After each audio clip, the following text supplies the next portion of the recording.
apa rencana kerja dan juga indikator keberhasilan mungkin jangka pendek 1 semester pertama atau tahun pertama terlebih dahulu? Kalau kita pertama ngelihat dari overall dulu ya, dari mandate yang diberikan oleh Pak Prabowo adalah sumbangan dari ekonomi kreatif terhadap PDB adalah 8%-an.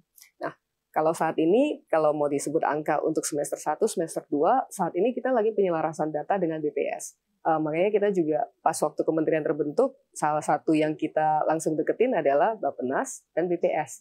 Karena proses pendataan ini harus kita selaraskan dulu nih, supaya bisa tahu komponen-komponen apa saja, namanya KBLI. KBLI itu kayak SKU atau barcode di supermarket gitu. Yeah. Nah, KBLI itu harus kita benerin dan kita selaraskan dengan BPS supaya semua yang ada di dalam ekonomi kreatif itu tercatat dan termasuk ke dalam 8% itu. Jadi proses database ini bukan hanya yuk kita ngumpulin filmmakers, ayo siapa aja gitu loh. Tapi juga dari segi ekonominya.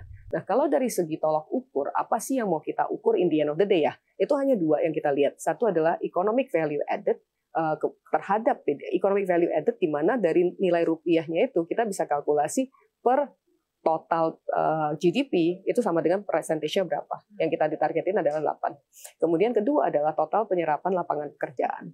Lapangan pekerjaan yang dari ekonomi kreatif itu sekarang itu ada siapa aja. Nah, saat ini kan seperti yang saya katakan tadi, konten kreator belum tercatat sebagai sebuah profesi. Gig ekonomi ya Mbak ini ternyata salah satu e-sports player juga belum tercatat nih kan sebagai sebuah job gitu toh. Nah, yang ini harus kita catat dulu dan cara mencatatnya kan nggak bisa ngasal, ini kan negara ya. Betul. Jadi salah satu birokrasi nih kita harus kaji, kemudian kita harus ngobrol dengan BPS dan Bappenas dan kementerian terkait. Guys, let's put this as a job ya, supaya kita bisa menjadikannya sebuah KPI kita untuk mendorong industrinya. Oke. Itu kan secara kementerian. Kalau dari Mbak Airin sendiri secara personal kan dari membawa perspektif dari private sector, ingin kementerian itu seperti apa sih, Mbak? Kementerian ini harus cool, itu satu. Jadi kemarin 2 hari yang lalu setiap tanggal 17 kita itu diwajibkan untuk menggunakan seragam Korpri, ya toh. Nah, anak-anak kantor nggak semuanya pakai. Pas aku pakai di foto-foto terus kan kayak pengen cosplay akunya. Aku pengen kalau semua dari ASN pada saat menggunakan Korpri itu ingat bahwa Korpri itu kenapa sih ada? Itu Korpri itu guru loh, right? Dan kita pakainya harus dengan pride. Dan pada saat kita keluar di MRT atau dimanapun juga melihat kalau sesamanya kita menggunakan Korpri, itu adalah kebersamaannya kita. Jadi harapan kita langsung tos gitu toh. Misalnya nih nggak kenal kan langsung tos, langsung kenalan. Kenapa? Karena tak kenal maka tak sayang. Ini belajar dari Magelang. Pada saat di Magelang, sebelum berangkat, aku yang aduh nggak kenal siapa-siapa gimana dong ya. Ini semuanya serius lagi.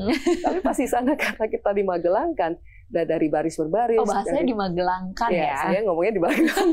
Pas saat dimagelangkan ya buat saya ini kayak bonding sessions gitu. Makanya sekarang ini kita jadinya sangat amat dekat dan kalau misalnya mau melakukan koordinasi itu jauh lebih mudah ya toh. Nah, ini yang ya saya harapkan dari semua ASN dan kita mulai dari kementeriannya kita. Jadi yang namanya kerja di kementerian itu atau kerja di negara itu nggak 9 to 3 juga gitu loh. Kita kerja juga sampai tengah malam dan itulah image atau pride yang saya mau ciptakan mulai dari kementerian kita. Kemudian juga kita pengen menjadi the friendly face. Setiap orang kalau misalnya dipanggil ke government mungkin merasa kalau aduh ini aku mau diapain atau mau diribetin apa gitu toh. Kita pengen menjadi the friendly face so that kita bisa mengerti mengenai industri. Kita harus belajar dari para industri player karena mereka on the ground. Ya kan? Dari para industri player sekarang kesulitannya apa dan potensi solusinya apa yang kita bisa bantu. Harapan saya jangan cuma ke kementerian pada saat mau minta duit. Tapi di kementerian sebenarnya support yang terbesar yang kita bisa berikan adalah opening of access terutama yang internasional sama nasional. G2G relationship itu yang tidak bisa didapatkan di mana pun juga. Ya toh. Itu yang harapan aku sih bisa bertemu lebih banyak. Ini so far dukungan dari komunitas, dukungan dari private sector itu luar biasa besar sekali dan yang datang masukan-masukannya itu mantep banget. Jadi saya kerjanya lebih gampang karena merumuskan oke, ini nggak tanpa keberpihakan ke siapapun juga kita dengerin semua supaya perumusannya itu adalah asas musyawarah mufakat. Oke, itu harapan dan juga target yang sangat besar. Kalau buat saya mendengarkan Mbak Airin begitu luar biasa. Tapi terutama mindset shift ya kan. Iya betul. luar biasa besar begitu.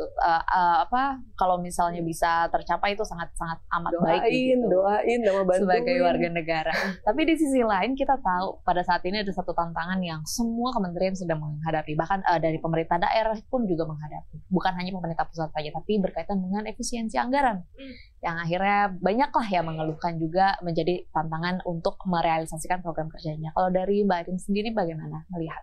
Kalau buat saya karena mungkin sudah terbiasa di startup ya, jadi we'll make it happen gitu. Dan terutama ini visinya dari Pak Prabowo itu sangat besar dan sangat mulia, which is Indonesia Emas yang harus dicapai 2045.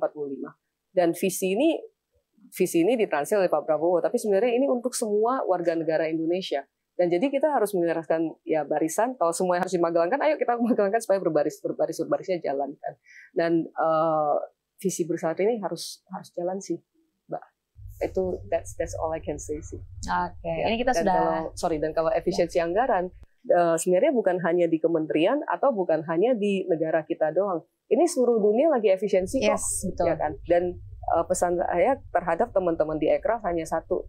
Jangan sampai kita menghentikan langkahnya kita untuk menuju ke Indonesia Emas hanya karena alasan efisiensi anggaran. Kita itu ekonomi kreatif, harus kreatif untuk nyari cara. Betul. Karena nggak semuanya melulu karena dana kok atau karena anggaran kok. No matter what, we will have to go there.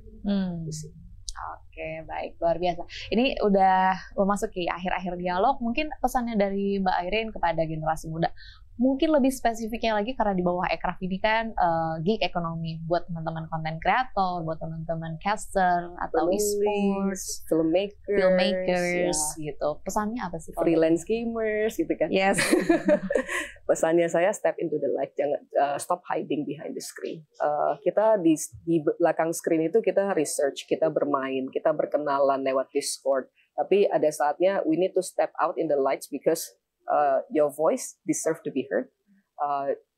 You need to express yourself supaya orang-orang bisa tahu. Nggak ada yang bisa baca pikirannya kita kan. Jadi step into the light and shine. Bakal kaget how shining you can be. Amin. Tapi kalau misalnya sudah shining, jangan lupa untuk humble dan kontribusi juga. Karena berkah itu akan berkelanjutan terus. Ini kan kebetulan Ramadan ya. Sekalian kalau berkah itu akan berkelanjutan terus dan berkelimpahan. Kalau kita tahu cara funnelingnya, cara kita bisa memberkati orang-orang di sekitar kita juga. Jadi, step into the light, shine, dan jangan lupa untuk stay humble.